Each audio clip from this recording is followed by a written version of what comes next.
महाभारत में जब अर्जुन के सामने कर्ण की हार हुई तो टूटे रथ के पहिए के पास खड़े होकर, धूल और खून से लथपथ होकर, थकान में टूटकर और आंखों में पीड़ा लेकर उसने भगवान श्री कृष्ण से यह सवाल पूछा कि भगवान, मेरा क्या कसूर था?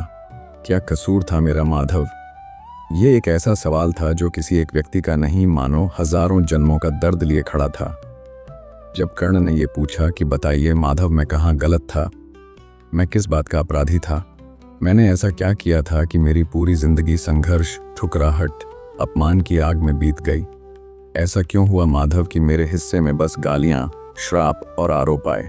मैंने तो किसी से कुछ नहीं मांगा था, न माता से स्नेह, न गुरु से पक्षपात, न धन, न राज्य।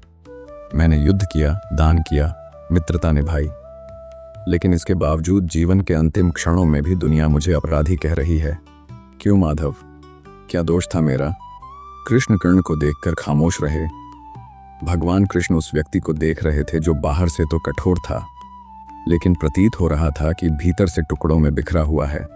कृष्ण ने वर्षों से कर्ण को देखा, उसकी त्वाकांक्षा, उसकी पीड़ा, उसका संघर्ष, उसका गुस्सा, उसकी उदारता, एक ऐसा मिश्रण जो किसी मनुष्य को असाधारण भी बनाता है और दुखद भी बनाता है। कृष्ण जानते थे कि यह सवाल केवल शब्द नहीं है, यह किसी थके हुए योद्धा की आखिरी चीख है, एक ऐसी चीख जो शायद देवताओं तक भी नहीं पहुंची थी। उन्होंने शांत स्वर में कहा, कर्ण, तुम्हारा दोष नहीं था, पर चुनाव तुम्हारे थे, और मनुष्य अपने चुनावों से ही अपनी कहानी लिखता है। भगवान श्री कृष्ण ने जैसे ही यह कहा, कर्ण की आंखें भर आई। कर्ण रोते हुए हंसा और कहा, कौन से चुनाव माधव? इन आंसुओं के साथ जो हंसी थी उसमें व्यंग भी था, पीड़ा भी। उसने पूछा, मैंने कौन सा रास्ता चुना था माधव?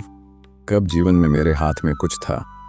मैं जन्मा तो अवैध संतान की तरह, जिस माँ की गोद में होना था, उस माँ ने समाज के डर से मुझे पानी में बहा दिया। जिसने मुझे पाला वो महान था, लेकिन उसी की जाति मेरा अभिशाप बन गई। जब मैं दुनिया के सामने खड़ा हुआ तो मेरे कौशल से पहले मेरे खून की जांच हुई। मैं राजसी था पर रथ चलाने वाला कहलाया। मैं क्षत्रिय का पुत्र था पर सूत का बेटा बना दिया गया। जब मैं सीखना चाहता था, बढ़ना चाहता था, तो लोग मेरे जन्म पर ताला लगा देते थे। जब मैं युद्ध में आया तो इंद्र ने मुझसे कुंडल कवच मांग लिया। अर्जुन के रथ पर हनुमान जी बैठे थे और टूटे हुए रथ पर मेरा वध करने अर्जुन चल पड़ा। आप बताइए, कहाँ था मेरे पास चुनाव? मेरा रास्ता तो उसी दिन बंद हो गया था जिस दिन मैं आंख खोलने के लिए तैयार नहीं था। भगवान कृष्ण की आंखें इन सवालों के बाद स्थिर न नरम न कठोर, केवल सत्य का भार लिए खड़ी थी। कृष्ण कहते हैं कि दुनिया का निर्णय तुम्हारी नियति तय कर सकता है, पर तुम्हारे कर्म नहीं। तुम समाज के द्वारा ठुकराए गए, ये ठीक है, पर तुम उस ठुकराहट को अपने निर्णयों का आधार ना बनाते तो कौन सा नियम रोके रख सकता था? तुम चाहते तो उस समय सबसे ऊंचा धर्म बन सकते थे, पर तुमने क्या चुना? तुमने दुर्योधन को चुना। कृष्ण जैसे ही यह कहते हैं, कर्ण कहता है कि माधव, मैंने दुर्योधन को चुना। नहीं माधव, मैंने नहीं, दुर्योधन ने चुना। वो एकमात्र था जिसने मुझे मेरे जन्म से परे देखा।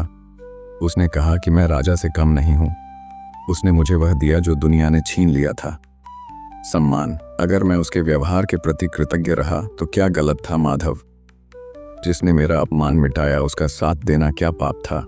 क्या वही धर्म नहीं था? भगवान कृष्ण का स्वर अब भी कठोर नहीं था, पर एक स्पष्टता से उन्होंने कहा, कर्ण, ऋण चुकाना गलत नहीं, लेकिन ऋण ने तुम्हें अंधा कर दिया। दुर्योधन ने तुम्हें सम्मान नहीं दिया, उसने तुम्हारी पीड़ा को हथियार बनाया, तुम्हारी असुरक्षाओं को समझा और ढाल बना लिया।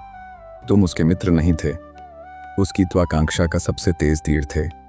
वो जानता था कि तुम महान हो, वो जानता था कि तुम्हें बस मान्यता चाहिए, और उसने उसी भूख में अपनी मोहर लगा दी।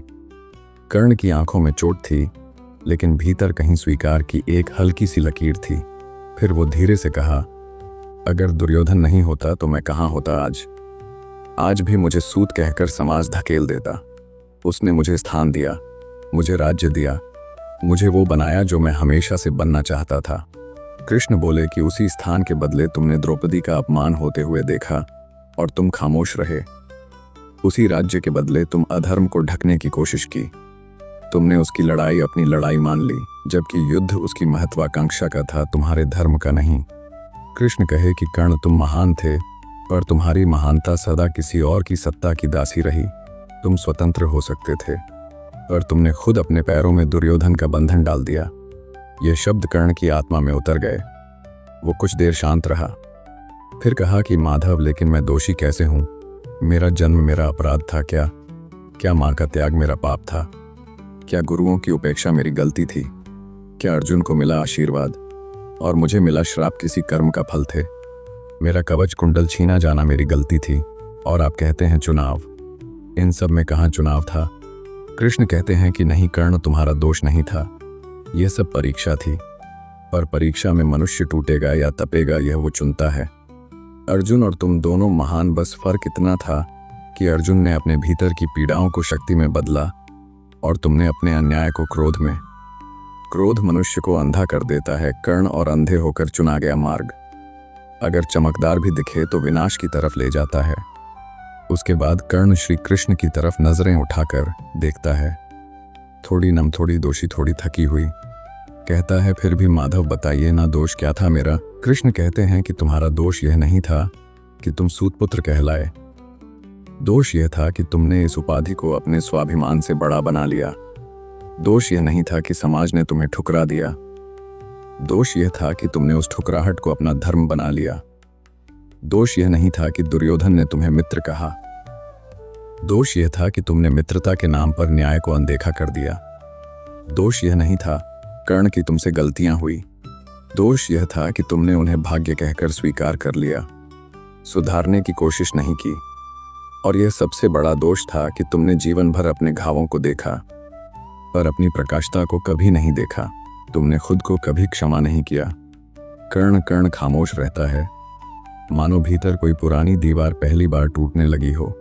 कृष्ण ने उसके कंधे पर हाथ रखा और कहा, कर्ण, तुम्हें लगता है कि तुम्हारी महानता किसी ने समझी नहीं, पर सच्चाई यह है कि तुम्हारी महानता उस दिन अमर हो गई जब तुमने कवच कुंडल दान कर दिए थे। तुम अर्जुन से श्रेष्ठ धनुर्धर बन सकते थे, तुम दुर्योधन से बड़े राजा बन सकते थे, तुम स्वयं अपने भाग्य से भी ऊपर उठ सकते थे, पर तुमने सदा अपना प्रकाश किसी और की छाया में मिटाने में खर्च कर दिया। सूर्यपुत्र होकर भी तुमने दूसरों की अंधेरी राहें रोशन की, पर अपनी राह कभी नहीं की। कृष्ण ने फिर कहा कि दोष तुम्हारा सिर्फ इतना था कर्ण कि तुमने जीवन भर अपने अधिकार खोजे, पर सत्य नहीं खोजा। सत्य नहीं खोजा। कहानी यह नहीं कि कर्ण दोषी नहीं था। कर्ण केवल एक ऐसा मनुष्य था जिसने अपने घावों को अपने निर्णयों पर हावी होने दिया। आज कर्ण हर उस व्यक्ति का दर्पण है जो अपने जन्म को अभिशाप समझता है, जो अपने भीतर की महिमा को दुनिया की ठुकराहट में खो देता है। जब तक मनुष्य अपनी कीमत दूसरों की नजरों से तोलता रहेगा, वो कर्ण बनकर गिरेगा। बार करश भी एक इंसान की कहानी नहीं है, एक आईना है, दर्पण है जिसमें हम सब हर रोज कहीं ना कहीं खुद को देखते हैं। क्योंकि हम में से हर वो व्यक्ति जो अपनी कीमत दुनिया से मांगता है, जो अपने घावों से अपनी पहचान बनाता है, जो दूसरों की परछाइयों में प्रकाश होता है, वो कर्ण है। और कृष्ण का संदेश भी उतना सरल है। नेति जन्म देती है कर्ण, लेकिन आपके चुनाव भविष्य में आपका इतिहास लिखते हैं, वो आपके कर्मों को तय करते हैं। कर्ण का दोष सिर्फ इतना था, सिर्फ इतना। यह संवाद कृष्ण और कर्ण का आपको कैसा लगा? इससे क्या आप जीवन में सीखते हैं? आप कमेंट सेक्शन में बताइएगा। शक्ति लाइफ मोटिवेशन से जुड़िए, हमारी इस मुहिम का हिस्सा बनिए। कोई और किस्सा, कोई और कहानी, कोई और संवाद सुनना हो तो बताइए, वो भी आप तक पहुंचाएंगे। फिलहाल जय श्री कृष्णा।